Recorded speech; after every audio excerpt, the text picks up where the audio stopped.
warahmatullahi wabarakatuh. Perkenalkan, nama saya Ayulandari dengan NPM 230500072. Pada video kali ini saya akan menjelaskan mengenai analisis kebijakan publik. Yang pertama, saya akan menjelaskan pengertian dari kebijakan publik. Kebijakan publik adalah alat yang digunakan oleh pemerintah untuk mengatur, mengolah, dan mengarahkan berbagai aspek kehidupan masyarakat. Kebijakan publik juga mengarah pada proses sistematik untuk mempelajari, mengevaluasi, dan mengkaji kebijakan yang ada atau yang diusulkan dengan tujuan untuk memberikan rekomendasi yang dapat meningkatkan efektivitas dan efisiennya. Yang kedua, saya akan menjelaskan mengenai definisi analisis kebijakan publik. Memahami definisi analisis kebijakan publik sangat penting karena penentukan ruang lingkup dan tujuan, membangun dasar teoritis, dan menyediakan kerangka kerja untuk analisis kebijakan. Selanjutnya saya akan menjelaskan mengenai tujuan analisis kebijakan publik. Tujuan dari analisis kebijakan publik adalah mengupayakan kebijakan yang dirumuskan dan diimplementasikan benar-benar efektif dalam menyelesaikan masalah publik yang dihadapi. Ada 5 tujuan utama dari analisis kebijakan publik. Yang pertama, mengidentifikasi masalah kebijakan. Yang kedua, mengevaluasi opsi kebijakan. Yang ketiga, membuat rekomendasi kebijakan. Yang keempat, mengomunikasikan hasil analisis. Dan yang terakhir, mengawasi dan mengevaluasi kebijakan yang diimplementasikan. Selanjutnya saya akan menjelaskan mengenai metode analisis kebijakan publik.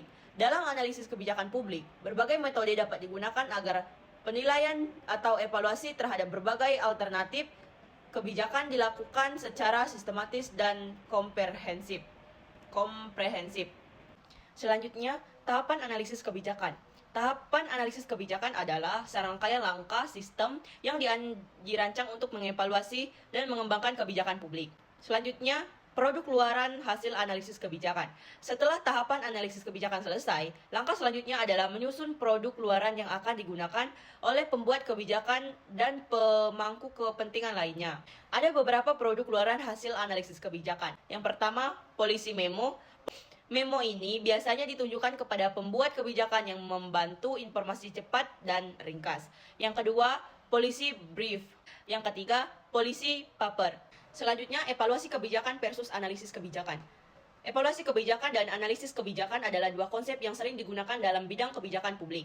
Meskipun memiliki tujuan dan pendekatan yang berbeda, keduanya saling melengkapi dalam proses pembuatan kebijakan yang efektif.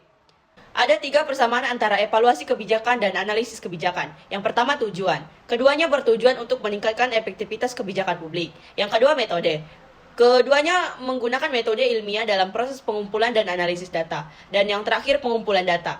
Baik evaluasi maupun analisis kebijakan, keduanya mengandalkan data empiris untuk membuat keputusan yang padat informasi. Namun demikian, meskipun memiliki persamaan, kedua konsep ini memiliki perbedaan. Ada 3 perbedaan antara evaluasi kebijakan dan analisis kebijakan. Yang pertama, tahapan dalam siklus kebijakan. Yang kedua, fokus. Dan yang ketiga, hasil. Analisis kebijakan menghasilkan rekomendasi kebijakan, sedangkan evaluasi kebijakan menghasilkan penilaian tentang efektivitas kebijakan yang ada.